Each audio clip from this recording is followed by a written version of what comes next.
So this is New Heaven and New Earth Lovers Bench Dialogue/Encounter on April 15th, 2020. We're doing some pre-session dialoguing here. And Jane, you wanted to make a statement for the recording here. Yes, well, Father's been directing me towards a couple of things. One is to get clear on this whole issue of conspiracy theory, which is coming up big time at the moment and may be relevant to today's session as well. And so there's a subtle distinction here that I feel that I've been shown by Father, and I have to clarify it because it's affecting the sons. And there's this back and forward of, immense interest on what's happening behind the scenes with all sorts of kings of the earth. And then there's this other side where we only want to look at what Father's blueprint is, which is they're both very, very valid, because the book of Revelation is actually about overcoming the kings of the earth. So we have to realize it's not just about releasing love, light, and all that. It's that side as well, but it's a two-pronged thing as well. But there's actually a third prong that I've been shown. And people are posting this verse around from Isaiah about do not talk about conspiracy as justification for not focusing on any of these issues, because they're not seeing the importance of being kings, being judges, judging the kings of the earth. And that the city of judgment is one of Father's strands, and he's always judging. So unless you fully experience all the 12 cities, you may come with a less than fuller understanding of that. And he will always be judging until new earth. So this is a dilemma we've had, is the city of judgment less than new heaven and new earth? Because there is no judging when you live out of that for yourself. But on the earth timeline, there is still judging. So the third prong is that in the book of Revelation, it shows certain events that must happen. And people are mixing those up with conspiracy theory. But then they're not conspiracy theory is anything that anyone puts out that could be half truth, half not. That's the world's conspiracy theory. But there are actually events that we know in the book of Revelation that must take place for new earth to come in. And that we have been led for such a long, long time on this bench to be shown that those events are so key to understand. And for many, it's very, very hard, because they just view them all as terrible tribulation and destruction and all negative. And they don't see the immense positive side to them. So they trigger and they withdraw, and then some go into the whole book of Revelation is complete. Things are only going to get better and better. And I think we've just seen that, that's really not the reality. Because these events have to happen, and they have a purifying effect, and they're purifying the body, the world, of getting rid of some of these things that have to be dealt with in a slow method, otherwise why would God not just bring in new earth right now? So there certainly has to be some events. And part of it is the maturing of the sons to see they have a role as kings, priests, and judges. And part of it is that there has to be a fair judgment of these kings of the earth. But the victory is there, but it's just not necessarily, immediately everything's just going to, disappear and be perfect. And I think this is where I feel led today, that this mark of the beast has come up massively, and we have to address the fact that it's what the scriptures actually say there, that it exists, but we're not to take it on, and the sons will have to persevere, it says. Anyone want to get those scriptures out? Yeah, it's Revelation 14. Yeah. Oh, just before that, please, Sheriff, any other mandate. And they might well be kind of two sides of the same thing anyway.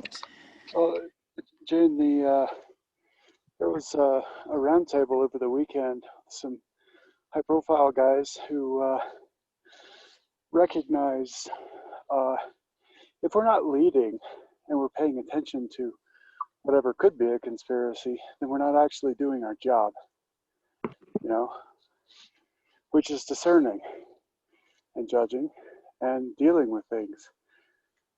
If it doesn't ring to the sound of the ever-expanding government of Yod He Vav He through the sons on the earth and in creation, then it's probably not all from the tree of life, you know? Yeah, well, that's what I was saying. Yeah.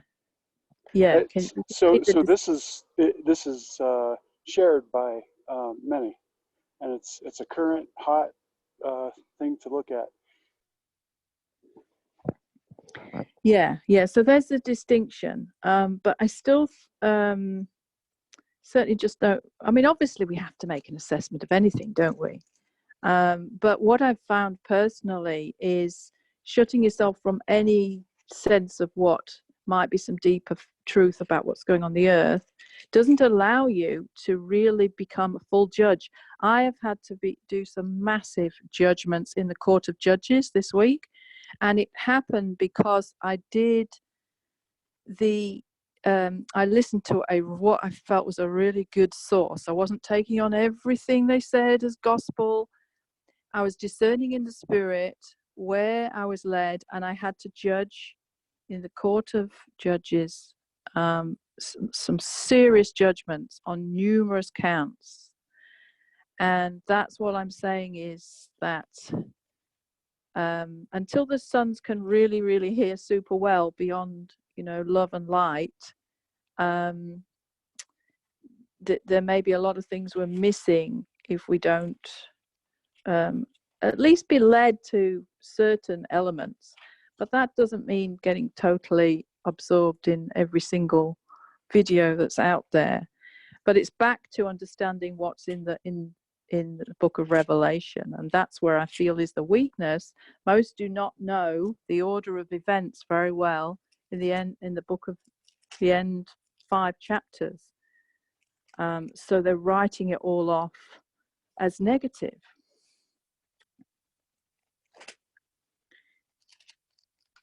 I agree with that, Jane. Very quickly as well, I just want to say, just back to that post we pay on the Is There One Leader? We've always approached this bench from everyone's equal, everyone facilitates the leadership. We've always done that for years, and that is still the case. So no one's saying that one person should facilitate it all the time, because that's horrible. I hate that. I never want that. I want to see everyone participating. But what we're saying is, for any misunderstanding, is that it is very easy when you see yourself as equal and you get some knowledge of who you are and you go very strongly on your identity, you can swing the other way. And then you have, most of us have found we have to then sit on the throne of humility to really get a sound, sober judgment of who we are, because knowledge puffs up. We know that from scripture. And so it's walking this balance that, we have this immense identity, but we also have a huge journey of maturity to go into. Therefore, constantly listening to anyone. I mean, I still listen and have an open heart to anyone So it's not this one extreme or the other scenario. So back to this beast thing. Where is it? Chapter 14 is the part about the mark of the beast. Yeah, can you? Yeah, so Pull it up, sure, if you want me to. I can So share it's screen here. the bit about how do we escape it? It says we have to have perseverance. Okay, so the part here is verses 12 through 13 rather. Here is the patience of the saints. Here are those who keep the commandments of God and the faith of Jesus. Then I heard a voice from heaven saying to me, "Write, blessed are the dead who die in the Lord from now on. Yes," says the Spirit, "that they may rest from their labors and their works follow them." This is in the middle between the section up here with 144,000 on Mount Zion, and a section right here in verse 7, which is very, very interesting, where it says, "For the hour of his judgment has come." So there is a time in which that seventh strand of DNA judgment, the hour of that seventh strand comes, and that's what we've been functioning in for probably a year or more at this point on this bench. That's very interesting. And the angel, there's these three angels that speak. One is proclaiming the everlasting gospel, fear God, for the hour of his judgment has come. The second was proclaiming Babylon has fallen. The third is the one that warns about not taking the mark of the beast. And then it says, "Here is the patience of the saints, and blessed are the dead who die in the Lord from now on." Then it goes to the Son of Man on the white cloud and the harvest. Thrust in your sickle. So a very, very interesting section here about blessed are the dead who die in the Lord from now on. The conclusion I've come to is that there are three groups of people here. There's the one group that accepts the mark of the beast. These are non-believers and believers, and the believers lose their life their spiritual life at the point that they take it, is my understanding. Then there's the group that refuses to accept the mark of the beast, and they're martyred. And then there's a third group, which is the overcomers that have overcome death, and they're not have overcome all of this, and they aren't. How do I want to say this? I want to say I believe that there's some that are not faced with a choice to either take the mark or die. They've got a third choice, which is I don't have to take the mark, and it doesn't make any difference to me. Only because I'm not ignoring it, but because I have overcome all this. Yeah, well, that's the big question. How do we do that with our current level of spirituality? Yes. But I'm not clear on. I didn't make those conclusions about the other verses, though. I didn't think it was saying that people would be martyred. I just thought it was saying that you'll be blessed if you die from now on, because it could get not very pleasant. Okay, so the blessing is avoiding what's coming. Yeah, which is another interesting thing where people are saying, oh, dying is not a blessing, and I always kept saying, for many it's a blessing. Well, yeah, and Scripture does speak about being aware that blessing does take you away from the hard times that are coming. But what I was seeing was either way, you're overcoming death. And you're overcoming the fear of death in the one case, and you're willing to die for your faith. And in the other case, you've overcome death and you don't die. But either way, you've overcome. Martyrdom is a shortcut to total and complete overcoming, which is why some folks, Hebrews speaks about people that accepted martyrdom in order to have a better resurrection. It's right in there in the Hebrews, letter to the Hebrews, that people accepted martyrdom in order to have a better resurrection in the end, because they made that choice. What do you mean better resurrection? A later resurrection. So for us, I'm seeing that at least I'm shooting for not dying at all. And the moment, twinkling of an eye, the change happens with no death. But folks that actually do face physical death, there is going to be a resurrection at a later time for them. And the quality of your resurrection, in other words, how many rewards you've got with your resurrection, depends on what you've done in your life.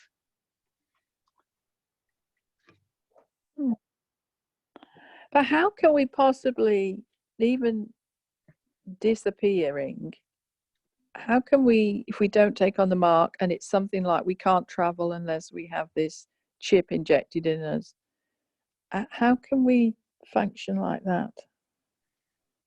I mean, I could see how you could function in the early church times because there were less structures and technology. Yeah. But now, because you're so traceable and such. Well, is that not just a related reference to a movie, The Minority Report? It's a good one to ponder that sort of thing. But like, we have sun technology, which is the righteous real of everything that's done on the earth. And just like the current Chinese church has no problem operating way beyond what a lot of the world is because of the persecution, it seems like exactly the sort of lever that would force us to meet, by transrelocating, to communicate, by holding each other, through the spirit work. Not to mention, there are sons who are also in all of these places: telecom, finance, government, all of it. So I think the true answer is not only is it an opportunity to really mature as a son, but it's also to stand up as a son in the earth. I just wanted to say that the scripture says that Jesus passed through them, right? So like at some point in time, we reach a place that we can do the same thing that he did while he was here. When they looked to destroy him, he actually passed through them. Yeah, I think there's a time though that it'll actually come to the place with, okay, you want to try to kill me? Try. It's not going to work. And you're just not, so what? I can't buy. I don't need to. Yeah, it's like they couldn't. Oh, sorry, go on. Yeah. It's like they couldn't see him. They couldn't find him. He just sort of passed right through them. So chances are he just like transitioned through them to a different place, because it just, it wasn't the time, and he had his purpose to fulfill. And so, that's possible, that a way of escape can be provided in that method. I believe that God will give us a plan that we can accept or not accept. That's my belief, that we can accept the chip, or we can accept God and not take the chip. It's an either or is what I would believe it will happen. It's an either or thing. You accept God and take God's path, or you can take the chip and accept the devil's path. That's the way I think it'll happen. Well, the way I'm seeing it from the news, it's not as simple as that now. We all thought, we could just have a choice. But it's looking like there could well be the option of, and it's not to do with buying and selling, it's to do with digital identity. And I don't know if I believe that, Jane. I believe that Donald Trump was put here by God, and I believe that we're hearing a lot of bad things right now. I do believe that. But I don't think we've heard the end of the story yet. I think there's a lot of things, I believe, before all that stuff comes out, that we haven't heard the end of it yet. Yeah, But, yeah. No, but then the word, sorry. I think there'll definitely be a twist to this that will not be the full kind of thing that's being purported at the moment. But I can't see how the digital identity thing is not going to become a huge dilemma. And the issue is how much is rushed through without proper dialogue under this crisis. And the other thing is that if they make any vaccines mandatory, collude that, then it's not a thing we can just choose or not. We just would not be able to function, and none of us really are at the point of disappearing, at that level. So I see a very stark kind of. I think the sons have really got to just ask, what, and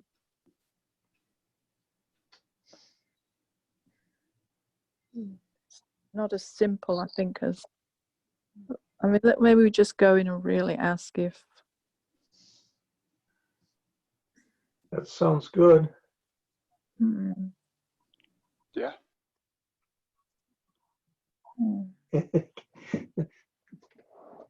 Put down all of our preconceived, all of our previous understanding. Once again, trade it in.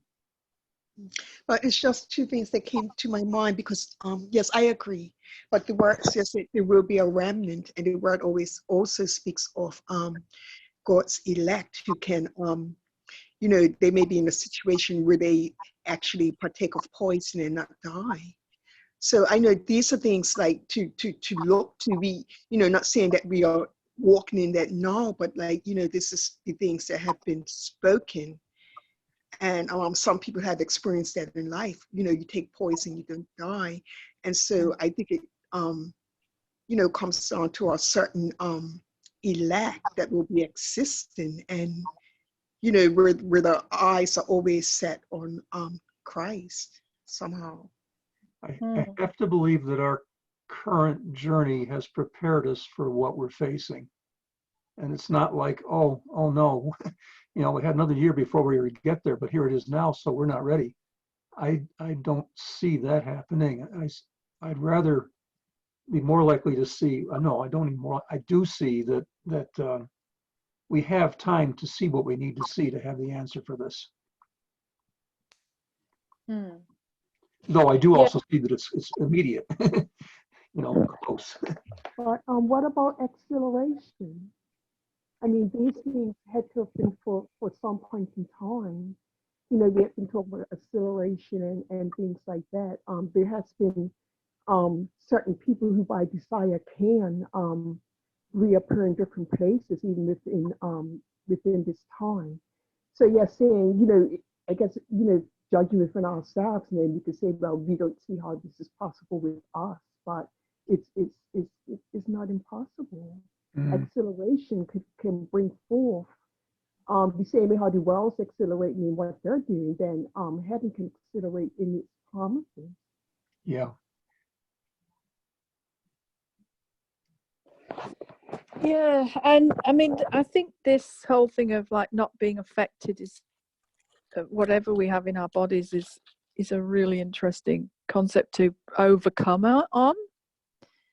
I feel like a quickening there to persevere, but it also says something about those who take on the mark will have all these sores, which I mean could even be a form of cancer. Where does it say malignant something? Well, verse 9, it says, if anyone worships the beast in his image and receives his mark on his forehead or on his hand, he himself shall also drink of the wine of the wrath of God, which is poured out full strength into the cup of his indignation. He shall be tormented with fire and brimstone in the presence of the holy angels and in the presence of the Lamb, and the smoke of their torment ascends forever and ever, and they have no rest day or night who worship the beast in his image, and whoever receives the mark of his name. Very clear that it says no rest day or night, and above it says, blessed are those who die because they're going to have rest. Yeah, there's another verse after that, though, in another passage, and it talks about something like malignant tumors in my version. They will be tormented with that. But yeah, I mean, I think, you know, it may be that the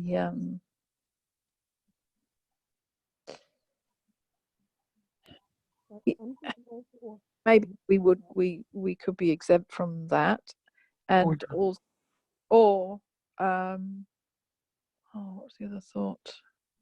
I mean, I think what we've got to accept is there is going to be some mark of the beast, you know. So I don't think we can all be so super positive that there's not going to be something arising up. So, because what we do is, if we believe that, we just don't pursue these mysteries, you know, we shut them down. And then we go a little bit into denial of wanting to make the world how we perceive it should be, instead of really the stark reality of trying to reconcile this stuff in Scripture. It's, you know, it's there for a purpose. I honestly feel like it has more to do with solidarity in Christ. And that could manifest in any number of ways, and either you choose him or you choose any counterfeit. And there was a counterfeit back in John 6:66, right? They were like, no way, we're not following you. We don't believe in that stuff that looks a lot like vampirism, right? So if you use that as the frame, if we choose him over whatever it is, you know, like identification or something, it could be anything, then you're choosing something that's not the highest. Yeah, I was also thinking willfully or forced, because it says that those who take that mark. Oh, you just muffled, Dora. Might have your hand over the mic. Okay. I was thinking willfully or force. So it says that there's those who take the mark of the beast and those things that will fall upon them. So they do it by free will choices, what they choose to do. But it may be other saints that are forced to do it, where they're captured and held on and it's planted in them. And so they wouldn't have had the same heart or the same mindset. So they may not have the same consequence.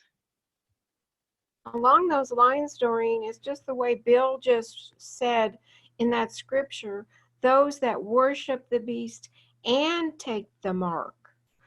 Coming from a much different angle here, if you have that subset of people that are like you're talking about, Doreen, that have already stepped into this and they're operating in it, they have agreed to some things that we don't even know what they've done, but they have, by worshiping him and by means of that taking a mark, that they may have already done that. It's just another angle. Yes, I'm seeing that in verse 9 myself, where it says, if anyone worships the beast and his image and receives his mark on the forehead or hand. And then the verse goes on. So there's some ands in there. There's three conditions: worship the beast, worship his image, and receive his mark. Good. So what if one is done and the other two are not? And Jane, here's that verse you were talking about in Revelation 16, verse 2. It's the first bowl of the wrath of God being poured out on the earth. And it says, and a foul and loathsome sore came upon the men who had the mark of the beast and those who worshiped its image. So there you are again, Thomas. There's an and. Ah, thank you. I see that. So, yeah. So have we framed up the question thoroughly? So it's time to go get some answers by encounter here in dialogue. Yeah, we're already in the trying to get the answer bit. I think there's some really good points already come out. Yeah. Yeah, I want to frame ease of and acceleration of our understanding and the glory of God through the revealing in this encounter tonight. Yeah, and just don't let any fear come upon you because of this. It's not the purpose of the book of Revelation to make us afraid in any way whatsoever. The purpose is to make us see our dominion and function in it so that we're victorious overcomers. So there's nothing here that's meant to make us afraid.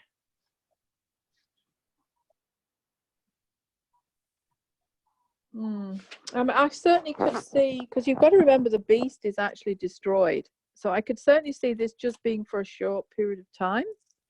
Yeah. And sons actually, the more they govern over this, the more they reduce the time. And I think that's why, yeah, we can't be in ignorance of it. And even if this isn't the one of the beasts, there'll be another beast, you know? I just think every generation faces a beast. And clearly there were beasts in the past, and people are saying, you know, oh, well, the beast was only this.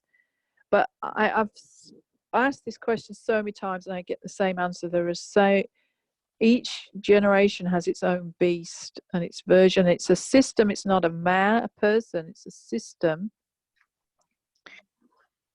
And that's the ongoing nature of being an overcomer, is that you constantly dealing with these. You're not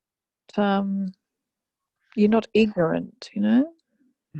That's true. And the other thing to make sure that we're aware of here is there's a positive blueprint going on and a negative blueprint going on. And the positive blueprint is the final purpose of God.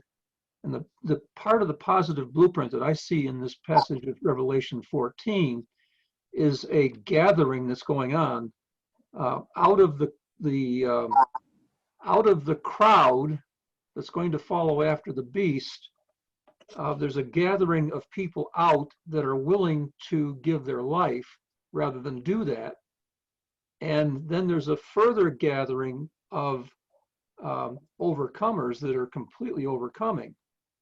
So that there's a progressive gathering. It's almost like an altar call that's a three-part altar call instead of one. You know, instead of raise your hand, well then raise your hand, then raise your hand, then raise your hand. There's separations happening. It's always separating out a smaller and more fully highest blueprint, highest identity, highest function group of believers. That's what's going on here in this process. God is separating out groups from groups. And that's part of the harvest process that's going on.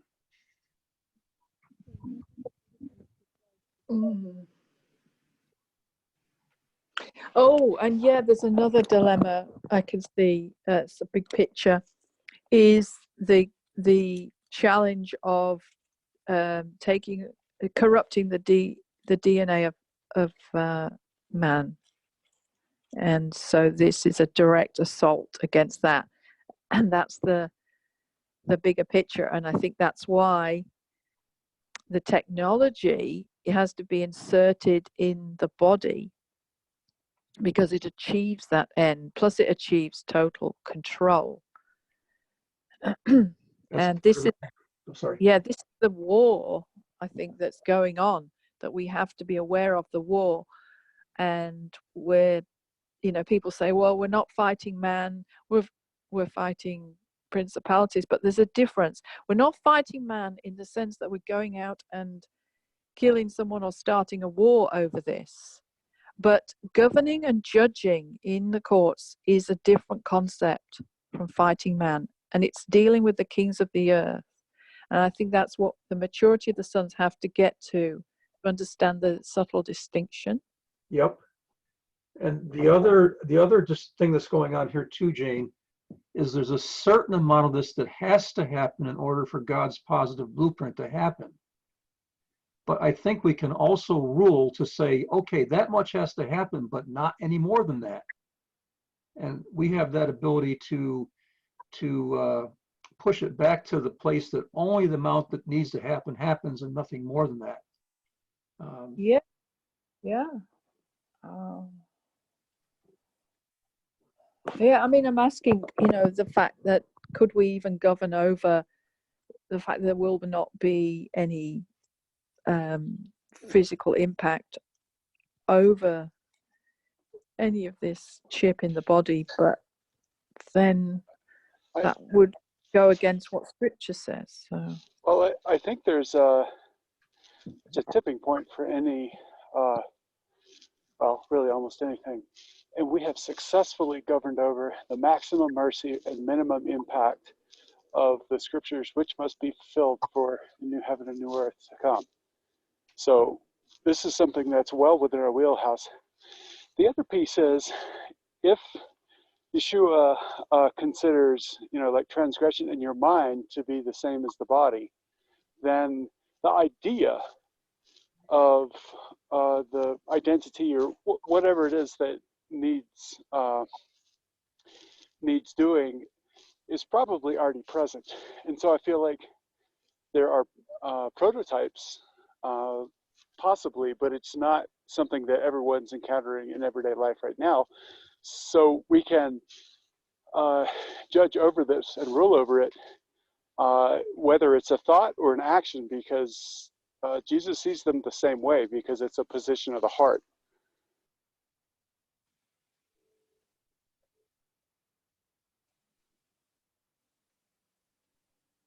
Somehow we can function in such a way to limit the number that are going to accept the mark. Also, yeah, or perhaps take the idea and turn it into convert it to something that's from the tree of life. I have to ask Change, you've had your hand up, but my sense was that it was up by accident and not because you were waiting to speak. I just wanted to verify that, Change. I'm gonna lower your hand here. I've never known Patience to wait to speak. She's already spoken as soon as she had the mandate to speak. So I'm just lowering that hand there. Yeah. What's an interesting development yesterday, actually, in our country, is they're talking about releasing restrictions by people signing up to an app similar to the Chinese system, that you voluntarily choose to be followed, and if you're in contact with a COVID case, then that is somehow tracked on this app, and therefore they're saying if you sign up for this, then you're free to move around. You understand the system? So it's almost like the first kind of start of a digital identity chip. We're already doing that by Airbnb or other online apps that gather feedback, and many people have car insurance dongles, or associated with their telephone in their car when they're driving, to get a lower rate. So there is definitely a trade going on. They've been following us with our phones for the last 15 years. Yeah, I'm not convinced that turning off the part that says I don't want to be followed anymore actually keeps everybody from following you. Yeah, you got that right. But this is a different scenario. What I'm saying is, because it's linked with the amount of freedom you will have to go and buy and sell and trade and go, and freedom to go out. Yeah. Where the rest is just literally, assessing what you are for data purposes. But in some ways, I was quite encouraged by that. because I thought, it's a lot better version than rushing to digital ID in this panic of how do we restore the economy to trading. Yeah, the scary thing about that, Jane, is a lot of people will do it because they just want to get out of the house. That's what's scary. Yeah, and I presume once you've signed up, you can't unsign. I guess. It's probably that's a big question to ask. Yeah, the one that works in China, every location has I think they're called QRS code. And so you take your phone, you have to have your smartphone on you, and you take your smartphone and to go, let's say, into the grocery store, you have to scan the grocery store's QRS code. And therefore it's they have a record of where everybody's been in case a breakout happens, and somebody gets COVID, let's say, they can immediately know all the people that were in contact with that person and shut down the virus. That's the whole concept. So if you've been in contact with that, you get a restriction on your level of freedom. Right. You so if they, go, but you can't yeah. say restaurant, something like that. Yeah, that already works really well for dissidents, and the one that was prior to this one. You familiar with that? I'm sorry, that just feels like everything's eroding away bit by bit by bit, and everything's presented in a way that is attractive for you to make the trade of your freedom for your freedom, if you want to put it that way. And I just don't like any of that myself. Me neither. What happens when free actually meant free? Well, let me just give thanks for the platforms that we've used so that I could even talk to you guys. So let me just express some gratitude before we do anything else. Because I do, once this starts, it ain't ever going away. I can see such a fear factor for those of us who have already had COVID-19 to get marked that when you walk into a store, you see ding, ding, ding, ding, some kind of alarm going off and they don't let you in. Like you stole something and went out the front door without paying. Yeah, I don't like any of this stuff. I really, really don't. It's all presented in such a logical way, like it's really good for you, but it's all a sales pitch. I'm sorry. Well, then, Go ahead. if you look at the scriptures, the option that seems to be clear is you don't take on anything, and you basically either have to go to jail or you just live this very restricted life for a period until it's destroyed. Yeah, that's the sales pitch. That's a sales pitch, Gene, is that to give up your freedom now, you get to go out and do whatever you want. But if you don't do it, you got to stay in your house for the next 2 or 3 months. That's the sales pitch. You give up your freedom now, you get to go out and do what you want. But if you don't do it, stay in your house for 2 or 3 months. And People give up their freedoms down. And as somebody pointed out previously, once they take away the freedom, they don't give it back very easily. Exactly. No, they're not going to give it back either. Well, we've had this idea many times in our cultures, and it's never that pretty. In fact, it's pretty gross if you think about what we've done to ourselves when we get scared of something. So, what do we see? Sorry, I didn't mean to cut you off, Ellen. I wanted to encourage us to look and see. Yeah, what I'm saying is that it's going to be key and pivotal, as we all know. But I just want to express to just do what we do, to do what we see the Father doing. And focus on that, so we'll know, we'll even be ahead of all of this, and we'll just know what to do. My confidence is in that. And two, I just wanted to say I understand the concern because Hitler was very little by little by little by little in what he implemented. So I'm just trying to see the perspective of, you know, why people are concerned about this. But I just feel that our role and our position is to just just be in alignment with the Godhead, and we'll know what we need to know, and we'll do what we need to do at the right time.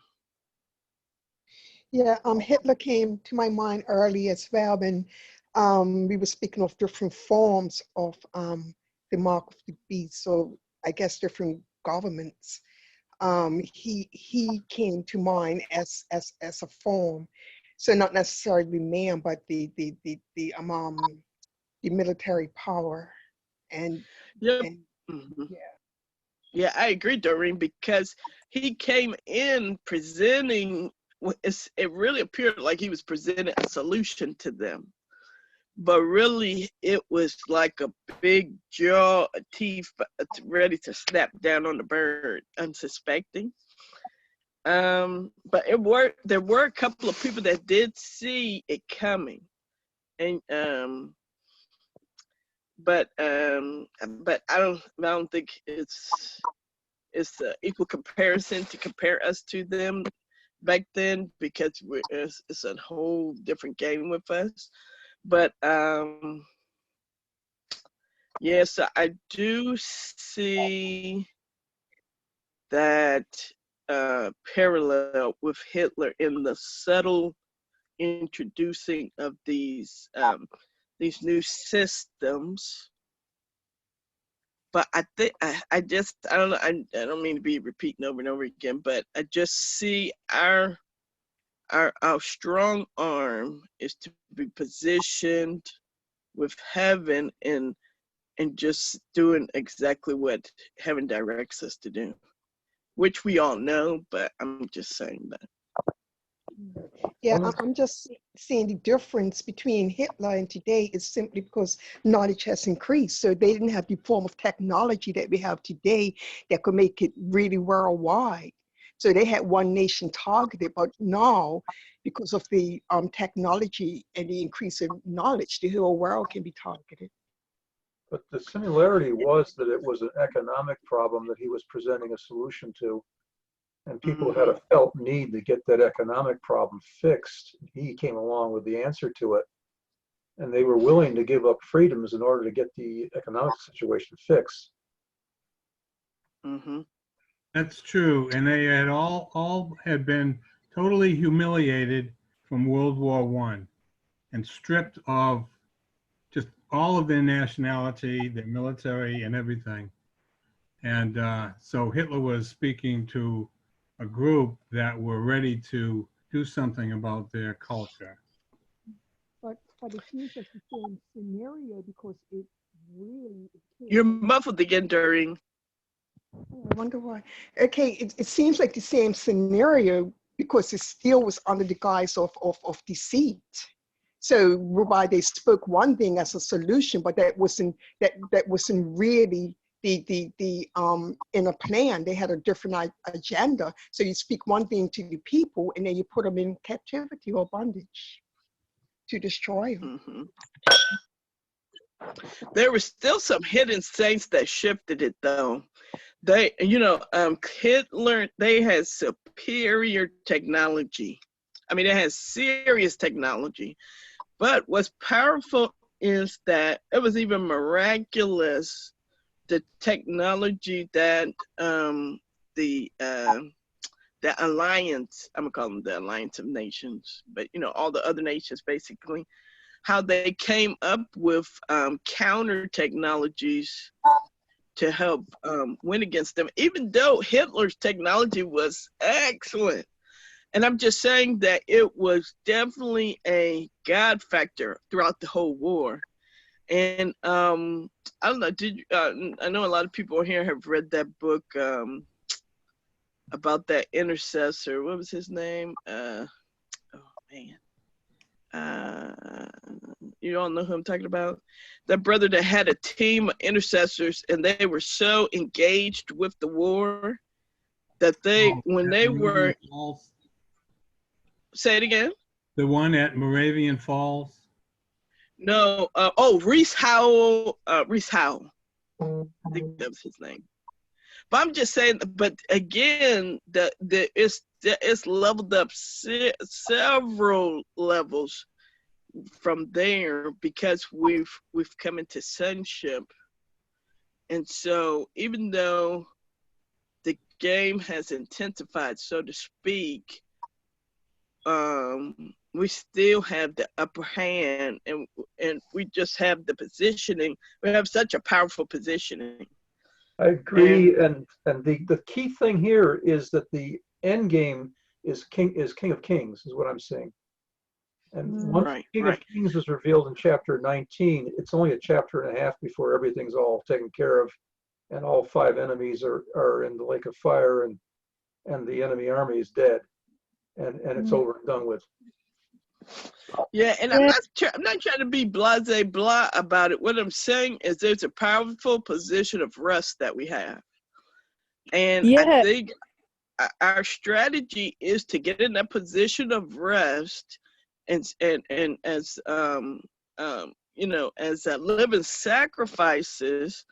And this is starting to sound cliche, but it's exactly what we're to do. It's just simply do what heaven tells us to do.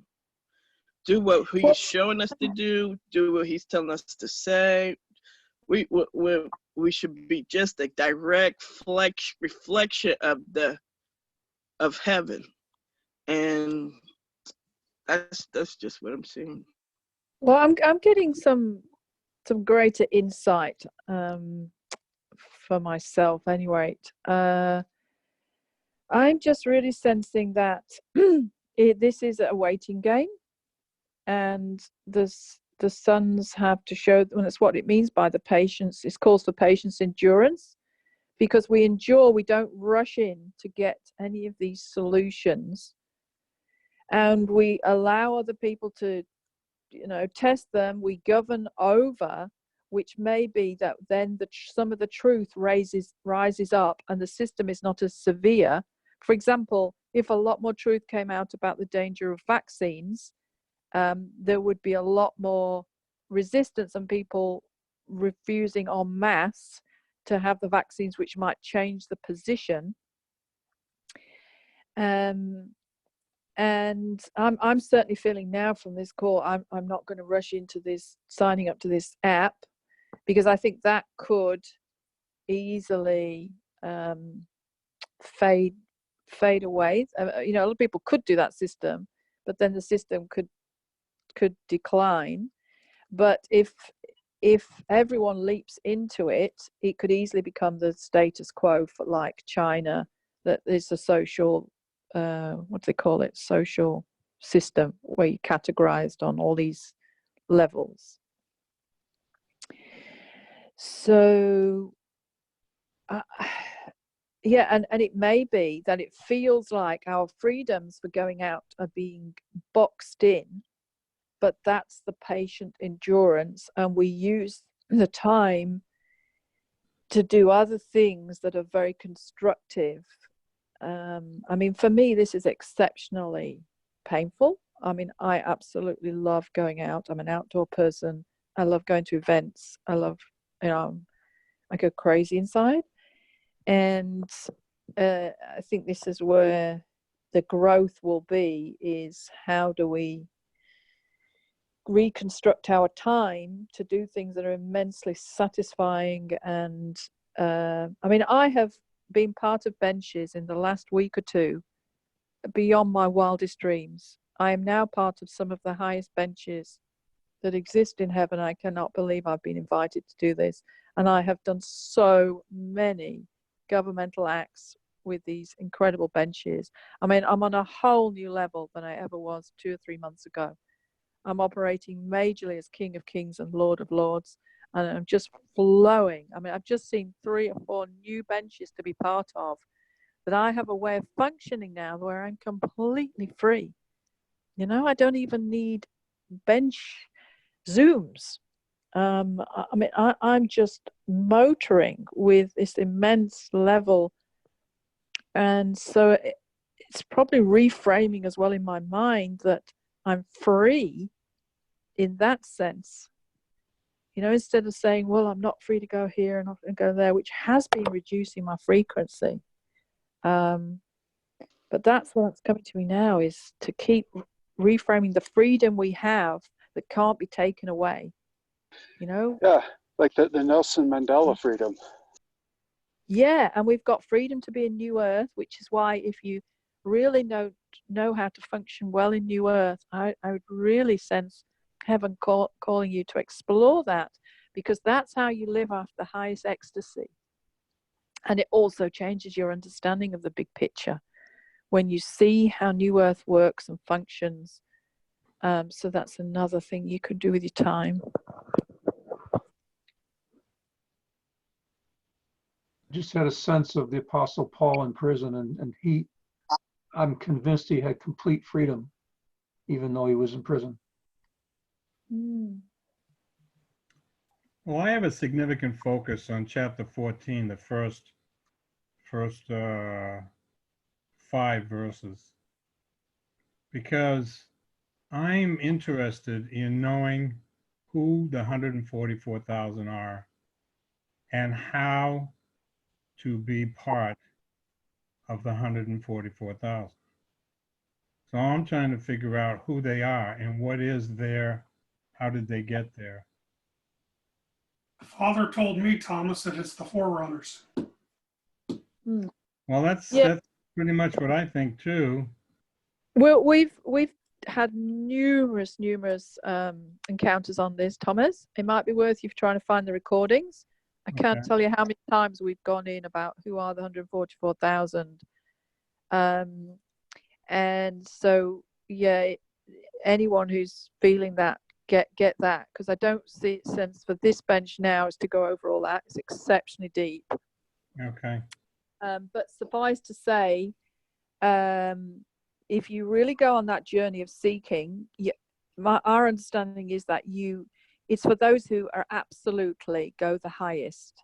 So it's beyond the barley harvest. So you've got the grape harvest, which is the sort of general population.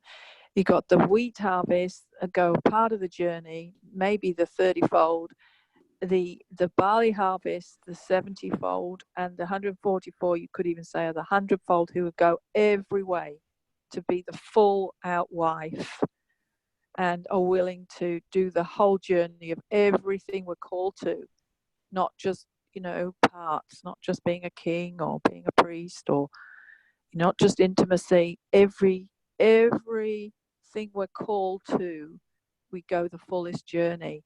And my testimony is that you will know if you've been invited there.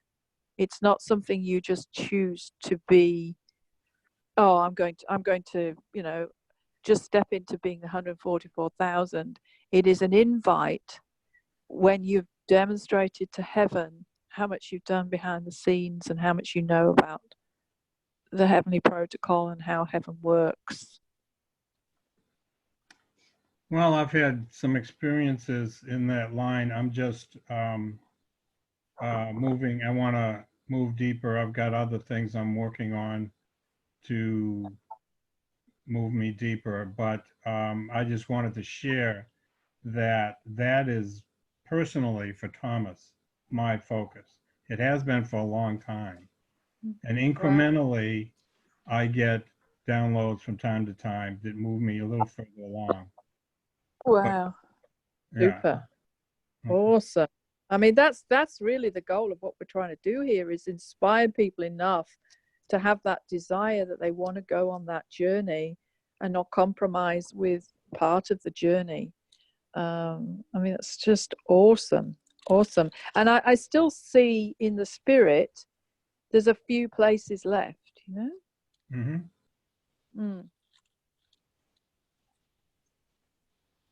And there's also places on other benches. There's the Council of 70, if you haven't heard of that. you can begin to present to the Council of 70, show your heart and your hunger to find out what the Council of 70 done. And I've done that for years ago, and I'm actually been on the Council of 70 for many years. Mhm. And funnily enough, just this week, I hadn't operated there for a while, I was reminded, and I actually was shown it's another bench I now need to actively be part of, but actually just as the council, not hearing cases, but actually as the council.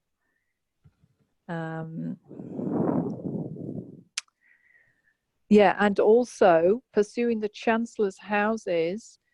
There are places Bill and I, we had to call people to take their place as the chief chancellor of certain houses.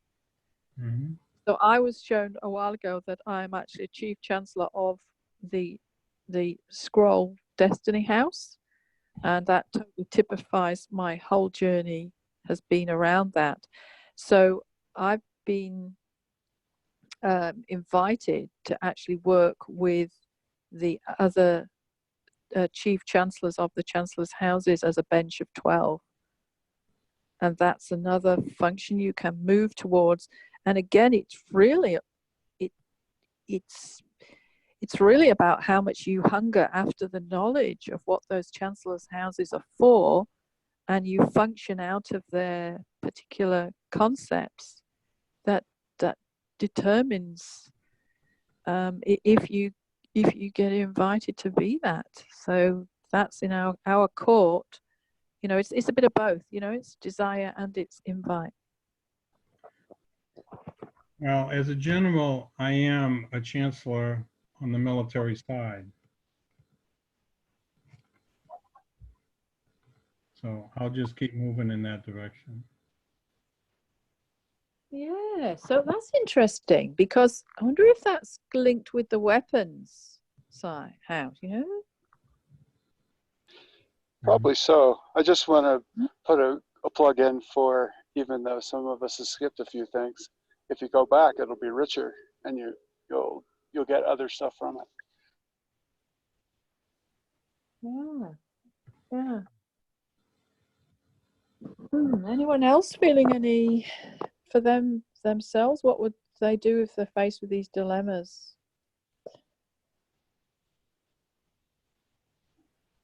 Right now, it's crazy, isn't it? It's like we've got this choice is right in our face.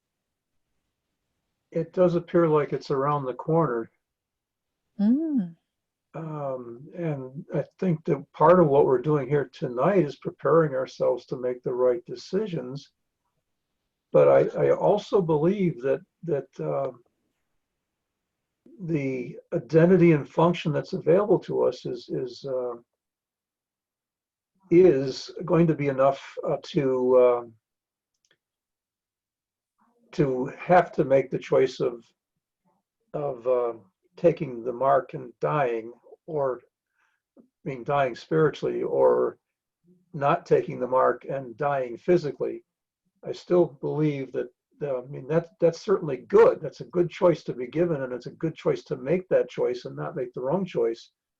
But I still believe that all the places that we're saying yes along the journey prepare us for a higher destiny than that. I still see there's a higher destiny than that. I see something even higher. It's related to maybe 2 weeks ago, where we're like, how are we going to do this? There are all these unemployed people. Right now, because of this opportunity, we're going to, like, sons are going to make it, and this includes the people within the sound of my voice, are going to facilitate all the goods and services, spirit things governing that are needful for those who choose not to, take the mark, or whatever it's called. Like, I totally see that in terms of like grocery delivery, of telecommunications, of new systems of banking where you don't need said identifier. I feel like this is a great opportunity, because who's the mother of invention? Well, probably Yod-Heh Vav-Heh, but necessity gets in there somewhere, right? And he uses these things to spur us on. You know what I'm saying? Like, this is a Very, Mm. very ripe opportunity. What I'm seeing as you're talking, Elliot, is the creation of a white market, not a black market, but a white market. Yeah, I was actually seeing gold that's so bright you can't even look at it. It's like the sun. But yeah, exactly. Mm.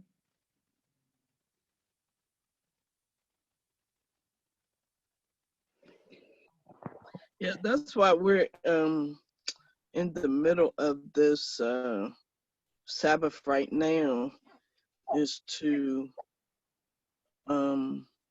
step into our higher self so we can do the do when it's time.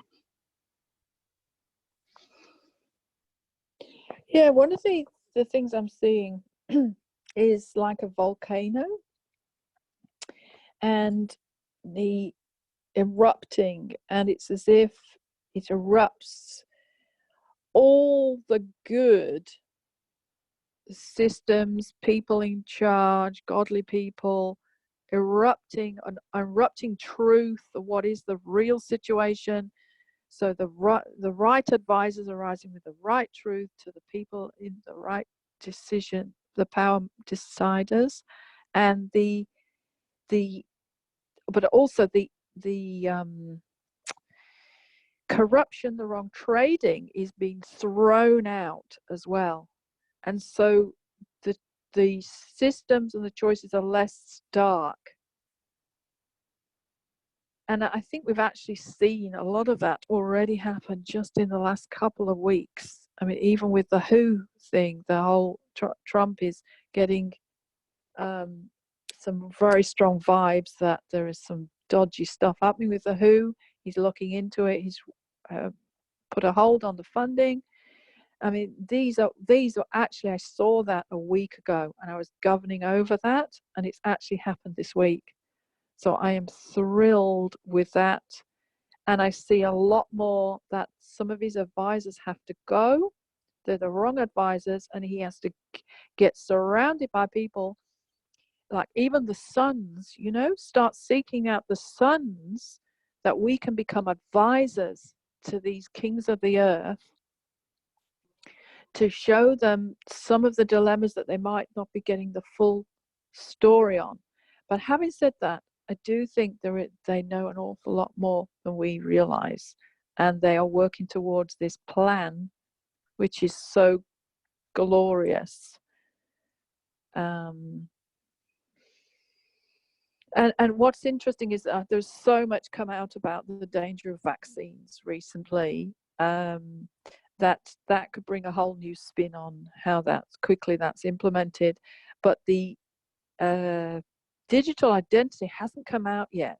There's a very strong case for digital identity. It looks like it's going to help so many people and help, it'll help the people who, it won't help us who operate with systems of form of identity in the West, but it will help so many in the third world countries. But like back to this volcano action, which is actually it's a form of the fountain of life. So can you imagine, like the fountain of life, you're spraying out massively. But what you're doing here with the volcano is you're spraying out, but it's the consuming fire of God. So that's what I'm seeing. It's a huge, it's another version. And we have to move the truth out about this whole digital identity thing as well, to the surface. People in America will never go for it. Oh, No just way. realize it's an actual governmental action. Volcano, so it's the fire fountain of life. I want to point out that it's a creative fire too, because when the lava cools, there's new land. Yeah, that's really good. Wow. Wow. Well, this, can I say this? A couple of days ago, we were engaging Esther. And so the thought was just coming to me, with the whole Haman scenario when they were being threatened to be slaughtered, basically. Could this? I just see Joseph and Esther here, and just let me see. I'm trying to get together what I'm saying. Could we get like a Esther position and shift this thing so that and remove the cause for them even having to roll out a vaccine? Do you understand what I'm saying? Because why they're trying to play the hand is because there's a cause. I mean, there's a need for it. There's a manufactured need, but if we remove the manufactured need, then the vaccine wouldn't even be needed. And the argument in favor of the vaccine goes because there's no need for it. Right. And with that goes the excuse to put the chip in at the same time. I saw Yeah, that as the fact that this volcano, really. It was all these dilemmas on multiple levels that would just come to the surface, and people would see a lot more of the stark reality of the thing. Whereas at the moment, a majority just, operating in fear and like, wow, I need the vaccine, And it's obvious, obvious we just need the vaccine. And it's not obvious when you actually look at the detail and behind the scenes. This guy's already surfaced. In fact, it's happening. Amazing guy, get his name, who's actually a real expert and advisor to Trump, putting out all these videos on our immune system is well able to cope and we have natural immunity. So, yeah, just need to bring more and more of those voices out.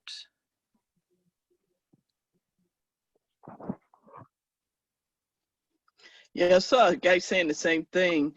And I saw a group of people that were aware that they didn't need to take the vaccine, that we just needed to beef up the body's natural ability to resist a virus. So I saw somebody, I know the guy that you're talking about, Jay, and I saw another one saying the same thing. So there are people rising up, which is good, but there could be a whole lot more as well. Well, the anti-malaria pills are working for some people. Are many operating out of the fountain of life? So crucial, this position. It's like it's the pinnacle, and the tree of life and the fountain of life are like the pinnacle of the final governmental acts. And always, I should say quickly, I've had a revelation on the difference and the fountain of life really shows you the whole flow of how all the realms work together. The tree of life, I was shown, is more about not moving, being immovable to any stumbling blocks, temptations, despondency, lack of hope. All this isn't working, anything that bombards you. When you fully function as the tree of life, and that doesn't knock you around, then you're so rooted, you're so secure, you won't be moved. But the two are needed, and we can't have the one or the other. Just it has to be the both. And that was why I was so blown away by this revelation. And now I'm functioning as this tree of life in Metatron's cube, and the almond tree, and the flowers are all coming out. So I'm releasing all these flowers everywhere in all the realms as the tree, but equally I'm being the fountain as well. So the fountain is flow and the tree is steadfastness, Yeah. endurance, patience. And the thing I see about that is that when you're patient as a tree, you produce fruit. Yeah, there's something. Oh, Elliot, remember something really good there. Oh, I'll have to pipe up later. Yeah, because it's even more than light, because light is only really a maybe how to describe this.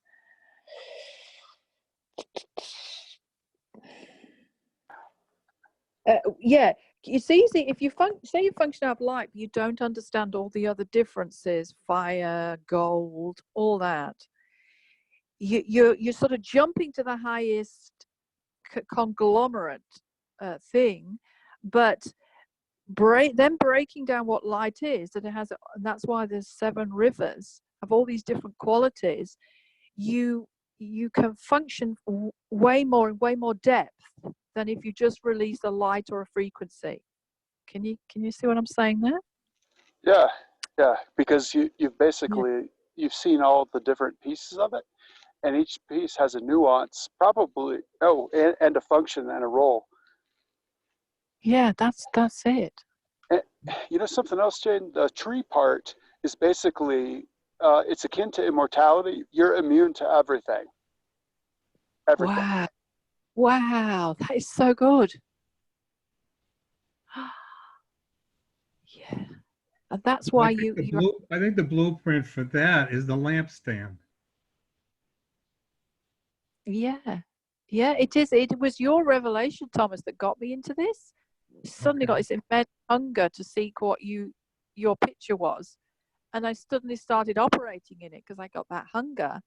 And it is, and it's the menorah, it's the what do you call it, that Hebrew candlestick thing. Yeah. And and I could just testify, it's the most beautiful thing. Well, the menorah, the 22 nodes, 22 almond nodes, the 7 branches of light, the 7 spirits of God, the 7 rivers. It is the very fabric of creation, where Father created an order in his creation where the 22 letters operate by the 7. So 22 by 7 divided by 7 is pi. Pi is a constant mathematical expression of the universe. And the mathematical expression also comes out if we look at the Fibonacci code, where by the 11th iteration of the node, life is reproducing itself. So that's cellular theory, which once the growth starts, it grows exponentially. But when it gets to the 11th iteration, it's ready to break away as a fractal and become its own mother. That's the language of fractals. So Thomas, how does that relate to 12 fruit on the tree of life? Well, I don't know, except to say this, and this is just coming to me now. You get the 12 fruits by getting to the 11th fruit. Yeah, it seems to me that the 12's after 11. Yeah. So fruit is after 11. So the chaos that seems to exist getting to on the way up to 11 will reproduce at 12. It's strong enough and mathematically oriented enough to reproduce itself, which is, I forget the scientific word for cell theory, cell growth. When a cell splits for the first time, Mitosis. one becomes one, and then the one, then it is 2, and then it's 3, and then it's 5, and then it's 8. And it's an exponential growth on its way to the 11th node, at which point it will become capable of removing itself from the mother and going on and becoming a mother itself. That's just the science language of it. So, and that is also the spiral of nature. And so here with the tree of life, we have a tree, and that's how trees grow in spirals.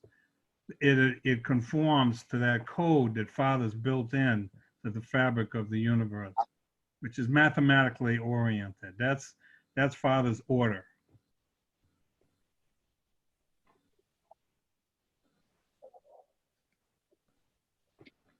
So that's what I'm working with.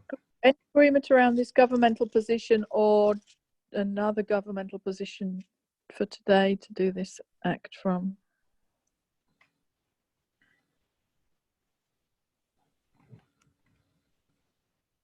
I didn't hear everything you said. What did you say at the beginning? Any agreement about the governmental position of the volcano, which is just a version of the Fountain of Life, Yeah. or any other position you want to present? I love that volcano. Yeah.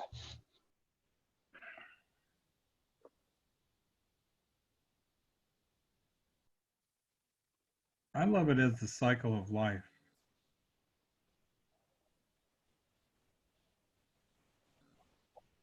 Yeah, it brings a new beginning.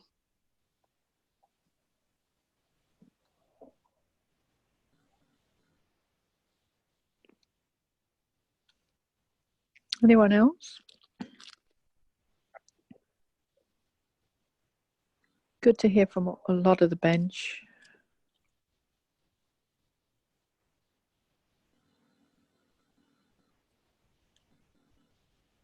I'm just trying to engage the volcano, engage in the volcano to see, is it functioning in judgment in a way also? And I think it is, actually. It's functioning in judgment also. It's also functioning in life. Yeah, yes, really good question, Bill. And I agree, it is. Because I'm just seeing this phrase, the time of judgment. And I'm seeing that, for example, we can function as light, not just shining, but actually as light judging. Because what light does is functioning in light for judgment, we actually separate light from darkness, and that's actually a judgment function. It's a separation function. It's a harvest function. It's on the way towards holiness, which is totally separated function.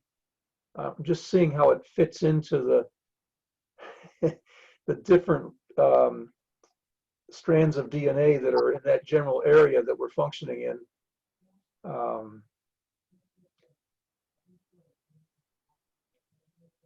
What I'm seeing is when we decide where we're functioning from, it's like a combination lock. There can be several different things that makes the combination that you're functioning in. It can be a particular heavenly city. It can be a realm. It can be an age, a spiritual age. It can be a particular strand of DNA. And then, of course, there's arcing of all kinds of things and combinations. But what I'm saying is it's almost like the Stargate thing that, it dials in, then it dials in, then it dials in and dials in, and then it works. For those of you that have seen that, it's been a while since I've seen that, but this where am I functioning from governmentally can be identifying those combinations that you're functioning in that are behind the scenes when you're functioning as a volcano. Does that make sense? Yeah, I wanted to mention I've been encouraged to function from the throne of David inside of Yeshua. So like this is the post everything throne, and I feel like that's part of how creation happens. Is Jesus is like, okay, we definitely need this over here, this over there. We don't need that, but that there's some sort of eternalness to it, eternity. Throne of David I'm seeing as in the city of David, with the crown of glory on us, and it's King of Kings is what it is from my perspective, which is the highest identity in kingship. And the King of Kings has the absolute highest level of dominion, and I see it as the level of dominion that Jesus was given after his death, burial, resurrection, ascension, and going to the throne. He said, all authority in heaven and earth is given unto me. And that is the level of authority that a King of Kings functions in, is what I'm saying.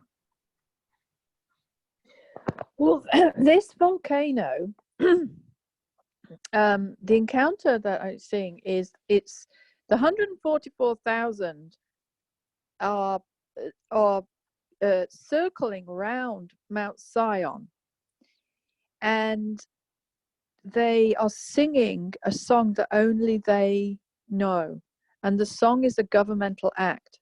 So can you imagine them just sort of like, you know, marching around this mountain, and the mountain is Father.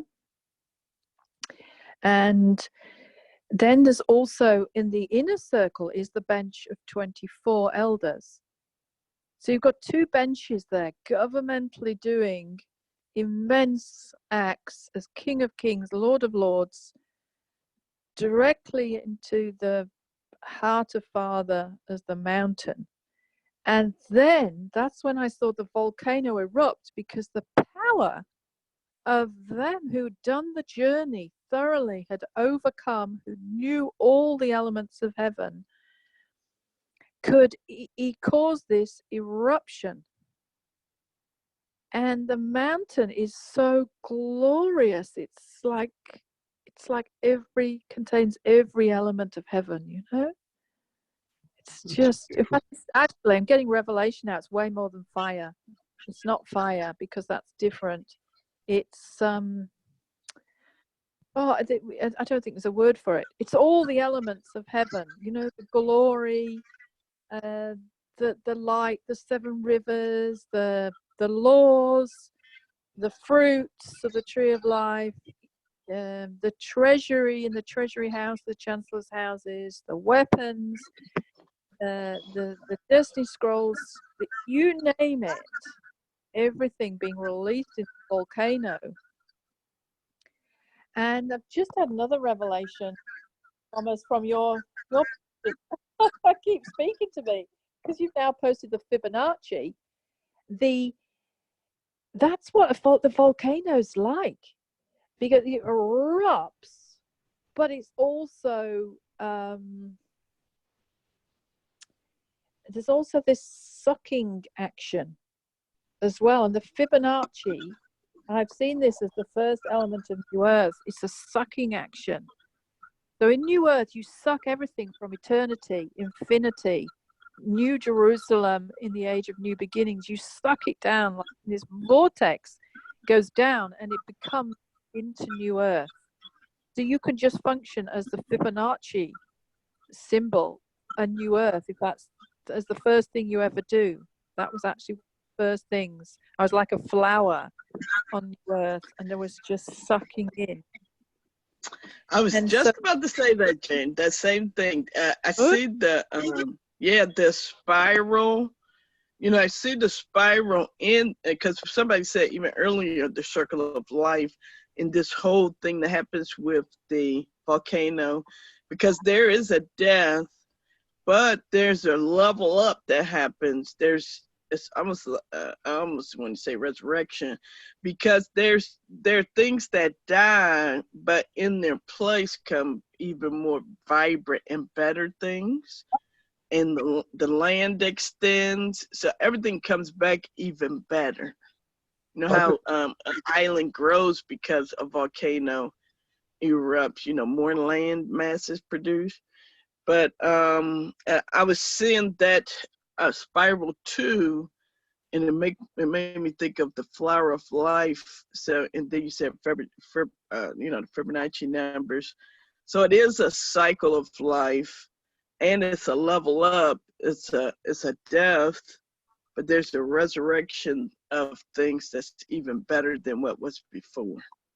resonating with that, Simone, I also see that this is how the mountain fills the whole earth, because volcanoes grow by depositing on their sides and getting larger and larger. And the scripture says that the mountain's going to fill the entire earth. Makes sense that it's a volcano. This is awesome, guys. This is really, really awesome. And I think that Father hid the word in chapter 14, verse 1, where most of the translators translated it as Mount Zion, Z-I-O-N. Well, Zion is the seat of government. The correct translation is Sion, S-I-O-N, which is where Jesus went before he went to Zion. And that is where the watcher angels made their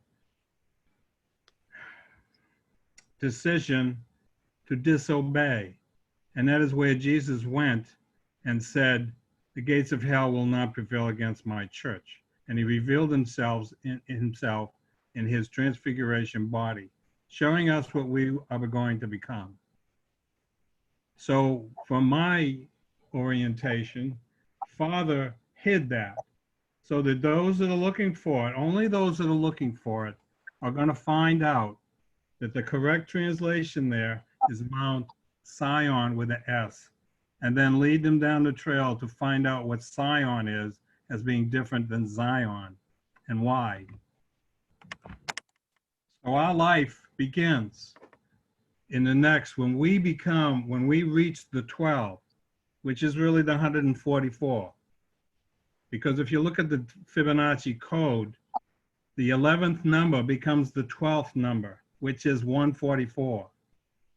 That's our transfiguration. That's what speaks to me that the third feast will be fulfilled as Father has planned it, tabernacles. And we will be transformed, those of us that are first fruits, but everybody else will eventually as well. But for those who are looking, look for Sion. There's a very big key there. That Father is thrilled that his kings will come searching and knocking on his door and say, what is that word? What is Zion? What is it supposed to say there? And what do you mean by that?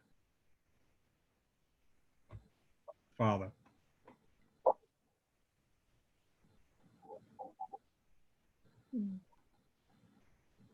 Awesome. So we all ready? Anybody want to lead us who's functioning out of the fountain of life? You'll know the movement.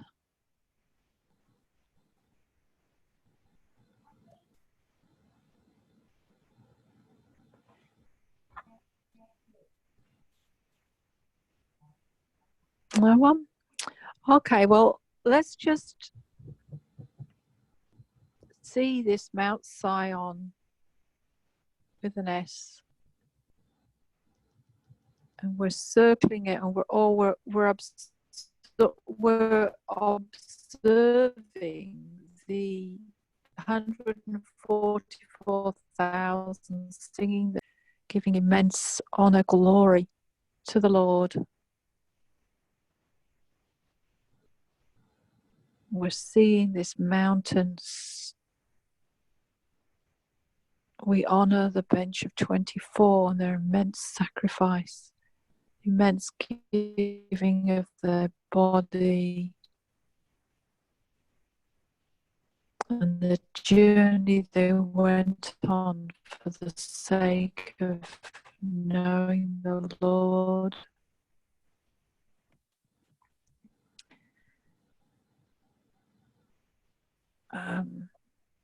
To take their place governmentally.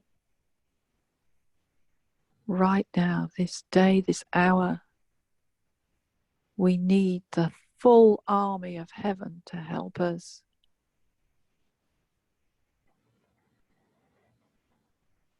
And as we can just stand in the center of that mountain that effectively is like the volcano crater, but it's active.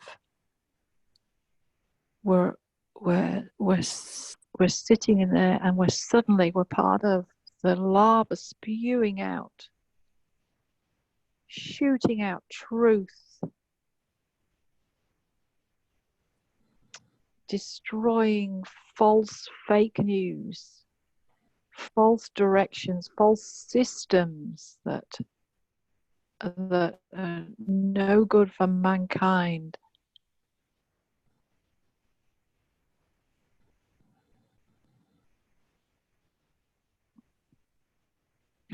Feel the intensity of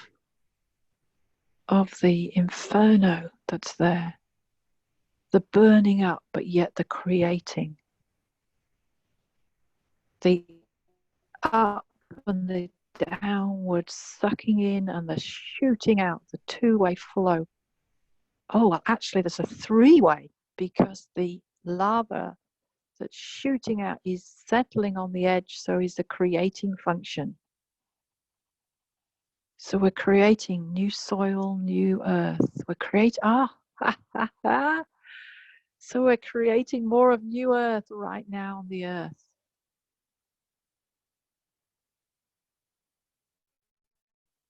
We're creating only the systems that, the bare minimum that has to be fulfilled to fulfill the scriptures. Only that. We create the perseverance of the saints to withhold jumping into any mark of the beast for convenience, for false sense of freedom. And we create a new understanding of the freedom that the saints have spiritually in heaven.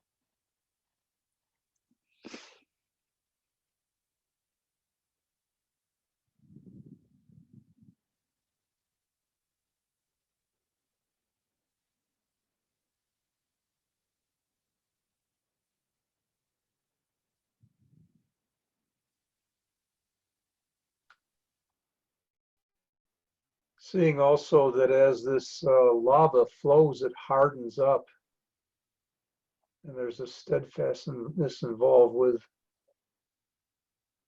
with this new.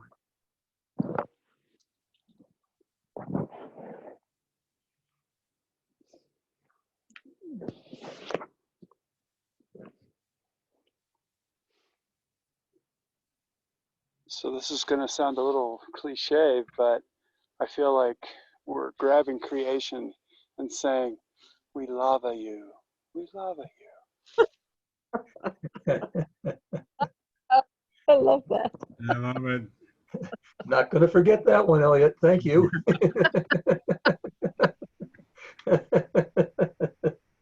I'm really sensing the steadfastness of the tree of life here, though, too.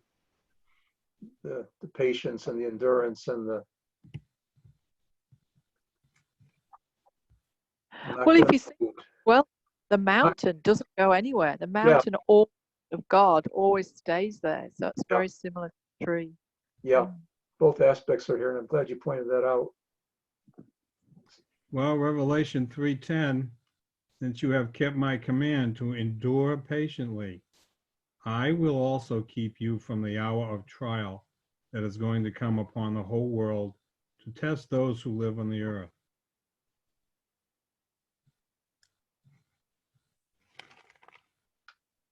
Wow. That was an oracle. Hallelujah. What was the verse for that? Revelations 3, verse 10.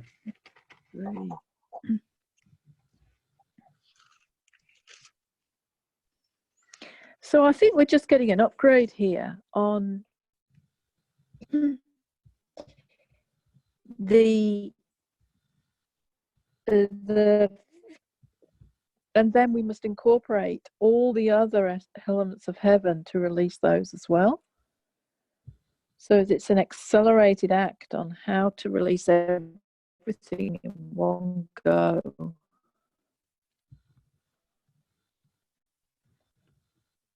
I mean, there's angels, there's glory dust, there's, oh,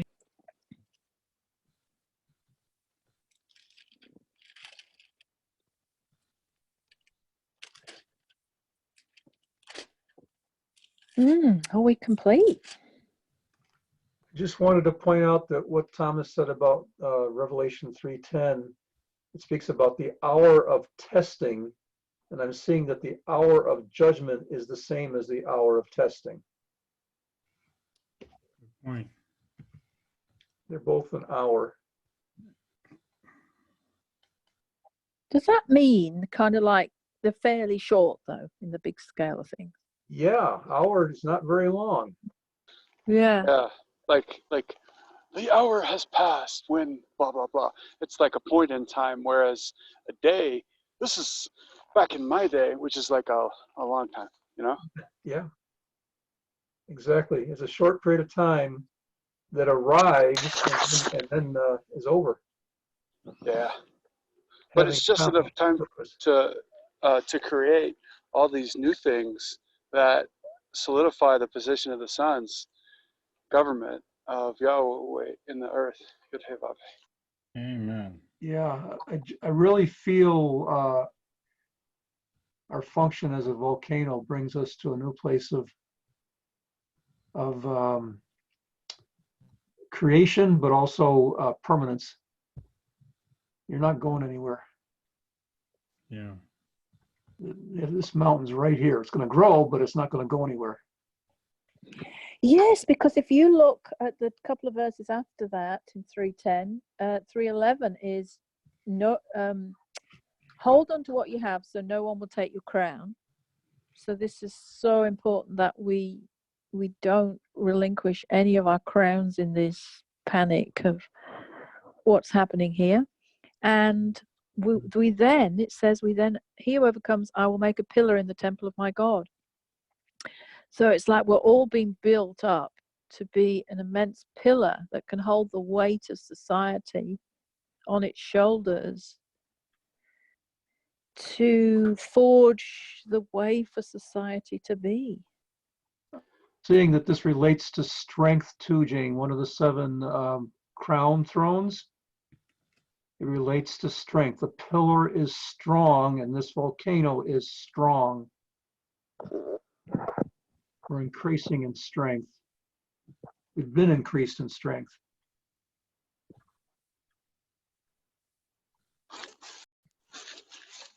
Oh yeah. I think I'll Now light, I'm sorry, Thomas, go ahead. I think I'll light my lava lamp when we're done here. Yeah. Now we're complete. Yeah. Oh, and you know, there's another interesting thing here. It's coming out.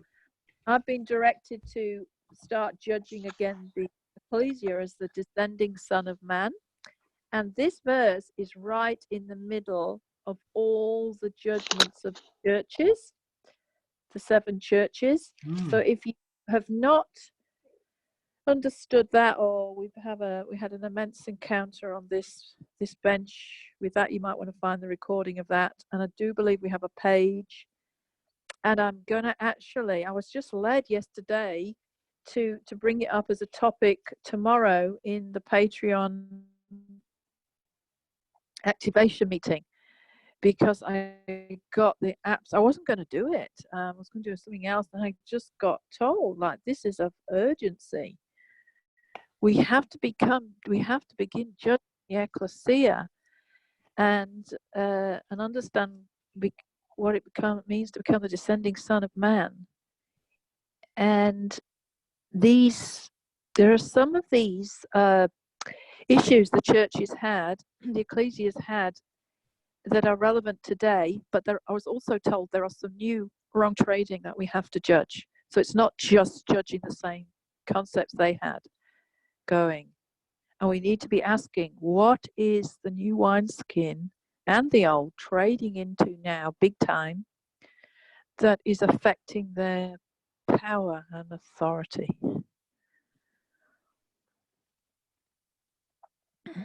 Looking forward to that tomorrow night, Jane. Yeah, and since we already judged ourselves, then we can get down to business, right? Yeah, because really, we need to be aspiring to being one of these advisors to the presidents, you know? Like they're You're, surrounded by old wineskin people. you're what do you call that? You're preaching to said choir.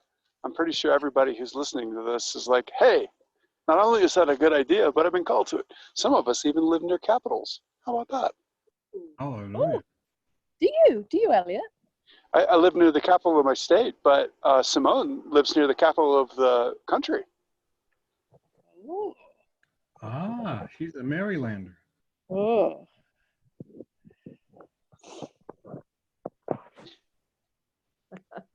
And I'll go ahead and spill some beans from years ago, but I had pretty onerous assignments so that the current leadership could take its place. And the idea being is at some point, the leaders in the highest houses of government are have no choice but to look to the sons as advisors, perhaps more, but at the very least advisors. And there's great historical precedent for even the most rascal of kings in the Old Testament. You know what I mean? Hmm. You're thinking of Daniel's. Daniel's rising up. And Yosef, right? Yes. So there's a precedent for it, Jane, and that's us. Wow. Wow. Daniel's and Joseph's. Good hearing then. Keep practicing. Exactly. Mm-hmm. Awesome, guys. Shall we turn the recording off? Turning it off.